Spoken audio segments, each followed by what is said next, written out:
இந்த குழந்தைகள் வந்து பெட்லயே யூரின் போயிடுறாங்க அப்படின்னு நிறைய பேரண்ட்ஸ் வந்து கவலைப்படுறாங்க. அதாவது இதை வந்து நாக்டர்னல் எனூரிசிஸ் அப்படின்னு சொல்லுவாங்க. இரவுல பெட்லயே சிறுநீர் கழிக்கிற பழக்கம். இது வந்து பாத்தீங்கன்னா பொதுவாகவே பெரும்பாலான குழந்தைகள் பாத்தீங்கன்னா 2 வயதுக்கு அப்புறமே ஒரு யூரின் வந்ததுன்னா உடனடியா சொல்லுவாங்க, அவங்களே பாத்ரூம் போவாங்க, பண்ணிடுவாங்க. ஆனா ஒரு 5-10% குழந்தைகளுக்கு வந்து அந்த கண்ட்ரோல் வர்றதில்லை. அவங்க தினமும் தூங்கும் போது இரவுல பெட்லயே வந்து யூரின்னு போயிடுவாங்க. ஸோ இது வந்து பதட்டப்பட வேண்டாம். சுமார் 5 வயது வரைக்குமே இதை வந்து நார்மல் எடுத்துக்கலாம். இன்னும் சொல்ல போனா சில பெண் பிள்ளைகள்லாம் பயம் காரணமா 7 வயது வரைக்குமே வந்து இது பண்ணுவாங்க. அதுக்கப்புறம் அவங்க நிறுத்திடுவாங்க. ஸோ இதுதான் நார்மல் ப்ராசஸ்.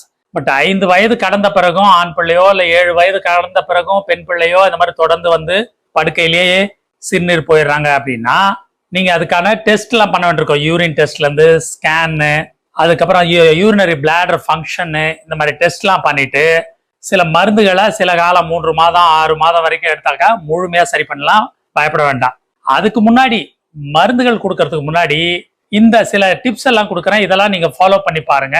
இது ரொம்ப சக்சஸ்ஃபுல்லா இருக்கும். ஒண்ணு வந்து குழந்தைக்கு காலையில இருந்து சாயந்தரம் 6 மணி வரைக்கும் நீங்க தண்ணீர் நிறைய கொடுங்க. 6 மணிக்கு மேல தண்ணீர் குடிக்கிற அளவை குறைச்சிருங்க. அப்பப்போ ஒரு 1/4 டம்ளர் அளவு, ஒரு சிப் அளவு அந்த மாதிரி கொடுங்க. இரவு உணவு சாப்பிட்ட பிறகு கூட கொஞ்சமா தண்ணி குடிச்சுக்கிற மாதிரி பாத்துக்குங்க. நிறைய ஒரு 1/2 டம்ளர் 1 டம்ளர் தண்ணியை நிறைய குடிச்சாங்கன்னா அவங்களுக்கு அடிக்கடி யூரின் வரும். அதே போல தூங்குறதுக்கு முன்னாடி அவங்க பாத்ரூம் போயிட்டு வந்து படுக்கிறாங்களான்னு பாத்துக்குங்க. தூங்கின பிறகும் 1 மணி நேரம் 2 மணி நேரம் கழிச்சு அவங்கள கொஞ்சம் எழுப்பி கொண்டு போய் கட்டாயமாக நீங்க யூரின் போக வச்சுட்டு திரும்ப கொண்டு வந்து படுக்க வைங்க. இதெல்லாம் பண்ணீங்கன்னா அவங்களுக்கு ரொம்பவே சீக்கிரம் இந்த கண்ட்ரோல் வந்துடும்.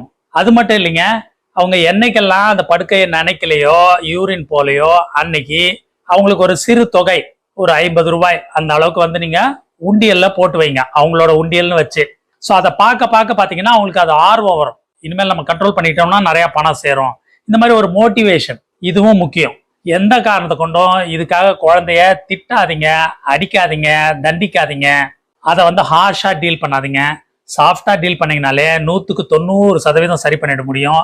மீதி இருக்கிற 5 அல்லது 10% குழந்தைகளுக்கு மட்டுமே மருந்துகள் தேவைப்படும். அதனால இந்த நாக்டர்னல் எனூரிசிஸ் இல்லைன்னா படுக்கையில யூரின் போறதை பத்தி கொஞ்சமும் பதட்டப்படாதீங்க. முழுமையா சரி பண்ணிடலாம்.